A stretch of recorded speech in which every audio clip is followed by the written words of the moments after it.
So just jumping right in, you play Pankaj Bhatti, who's a multimillionaire in the film and who's assassinated, and that is the case that Diljit is trying to solve, his character is trying to solve.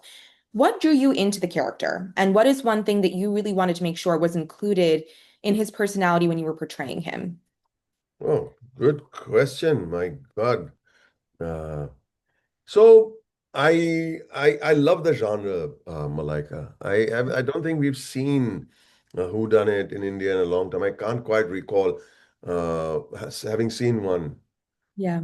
But this is one of those classic Who Done It, Knives Out, Murder on the Orient Express, Death on the Nile, Agatha Christie, whatever way you want to look at it. And what drew me to it is yes, the genre, A. B, a director's honesty means a lot to me. As you know, maybe you already know about my character that Mhm. he's the victim, and Yeah. the in and the interrogations that will happen will be thanks to him his death. Now, Yeah. uh, which means that I will be coming back in the movie through the interrogation scenes one after the other. So I'll be there throughout, but it's not a long, meaty role as one would like to describe it. And the director didn't sell it to me as such. He sold it to me as a small role. And he said, I'm not going to lie to you, even though you were there throughout. So he was not selling me length, Mm. screen time. The moment he said that, I think I got a little disarmed by the honesty. And I think honesty is a very, very important virtue for a director. And then I said, let's read the script. So he said, shall I send it to you? I said, no, put it on the screen and we'll read it together that I can question you in real time. Why is this line? What is this there for? What does it mean? Any doubts? He would defend what was defensible and he wouldn't defend what was indefensible. He would turn and say, yeah, you're right about that. I'll come back to you with something. What more does one want in a young director, in a debut director, who's being someone who's being honest? And he saw it through, he held us through. Um, and then we had a great cast. Um, Diljit, the top of the ticket, and then Ratna Pathak Shah, and a whole bunch. Sumit Vyas, a wonderful actor. Banita Sandhu, beautiful, beautiful, all of them. It was Yeah. just great being with this bunch. And Budapest, lovely city. Yeah, and talking about the cast, that actually leads me perfectly into my next question, which was in the trailer, we can see that your character and Benita Sandhu's character as father and daughter are very close. Right. What was that, creation of bond like off screen that you were able to create that on screen? Did you guys have any like workshops or prep work together to create that bond on screen? So Banita can't speak, and neither can her partner. Hmm. And because of that, we have to speak in her sign language. Yeah. So we had a sign language teacher who would be presiding over the those workshops, and that worked perfectly. It worked perfectly that we weren't just doing lines; we were both learning sign language together, and it became an extremely emotional process. Even though Yeah.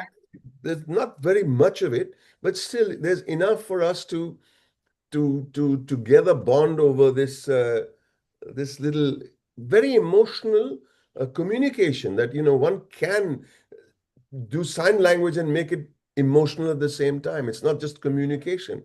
There's Yeah. something very emotional about it. And he was there, the gentleman. I hate to say that I forget his name, who was our teacher, but he was there throughout. And then by the time we went onto the floors, he was like standing in the corner like a proud papa, watching us do our thing because we had rehearsed a hell of a lot, and it Yeah. helps bonding with a daughter, for example, through sign language. It's beautiful. What was your favorite phrase that you learned in sign language? Do you have one that you I like still sticks with you? like I can't recall. I really can't. It's been No worries. yeah. Don't put me in the No spot. worries.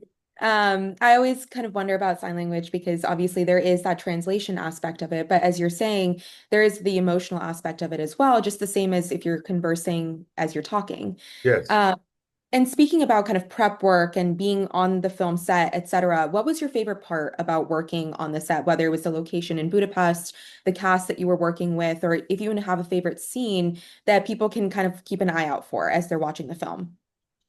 I think this particular moment was something that it's stuck in my head. Okay. And of course, the actual murder itself was very interestingly done. Their stunt team was amazing. But we have forgotten to mention my dear old friend.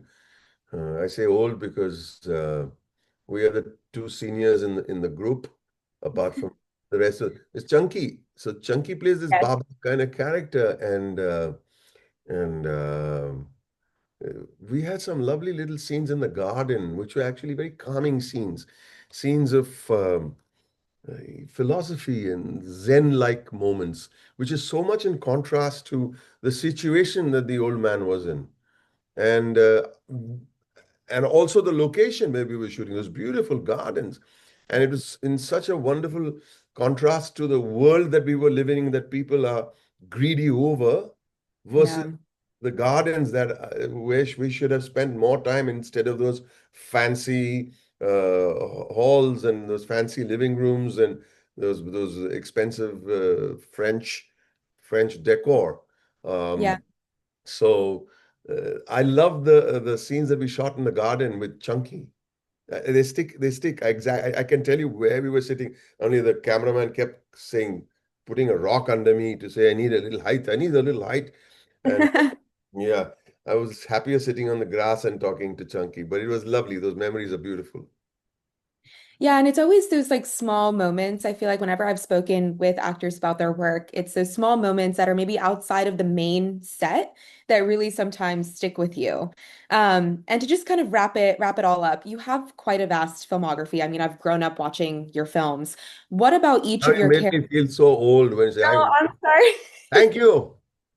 I'm sorry. I've Um, grown up watching you. So I was a little kid that time. Now I'm yeah. just 21, which means that, I'm pulling a leg. Go ahead, my No, lady. no. I mean, I've seen a lot of your films, and I think your filmography is so vast and broad, and you've done such a diverse pick of characters. What about when picking a character kind of sticks in your mind even after you've left that film set? Is there something about this character that is sticking with you even after you've wrapped up the film that you can't wait for people to see? Well, like I like to leave the character on the set. I Okay. I don't like to bring the character home. I find Mm. that dangerous. You tend to love and fall in love with your characters because some characters are so powerful, or some characters may be so bloody benevolent, and you say, "Hey, I want to be one of those." No, no, no, just leave it. He's not you. You were telling a lie. Also, there are characters who can be deliciously evil, and you may say, "That felt good, actually." Mm. That's, yeah. So you got to be very careful. Early in the early days in doing theater, one of my senior co-actors, I was doing my first or second play, or my first speaking part in a play. Uh, I said, this is bothering me. The character's not leaving me. He said, "Come here, sit down, look into the mirror. Who are you?" So I'm playing. This is the character. I'm still in makeup. He's saying, "Here, take this uh, little bowl of cold cream, Pond's cold cream. If you ever been to India, Pond's Yes. cold. Yeah. Yeah. Do this, put one tip here, tip, tip, tip, tip, tip, tip. Take it out. Who's that now? He's saying that's Boman Irani. Now get out and go home, he said. So that's it. You can't hang on to characters because eventually you're telling a lie. That Mm. person is not you. Those clothes aren't yours. That mustache isn't yours. That ideology isn't yours. And that mindset is not yours. Mm. So you should not be inhabiting it. It's dangerous. So I jump away from it's more difficult to getting into, but now it's become very easy to get out of. Okay. That's And very interesting. Jaspal Bhatti lives unbelievably well and drives in most unbelievable cars. Okay, that's where it ends, and let's get the hell out of there. That's very interesting because I love to ask actors this question of how they get into the skin and maybe out of the skin of the characters. And that's interesting that you bring up that as soon as, you're done, you're done. And that there's a clear boundary for you between the set and coming home, which is a very interesting kind of way of adapting to what you were saying, which is you don't want them to get too into your head, which is Yeah. very interesting. Yeah, so th those were all the questions I had. Thank you so much for Thank speaking you, with me. Malaika. It was a pleasure, as a matter of fact.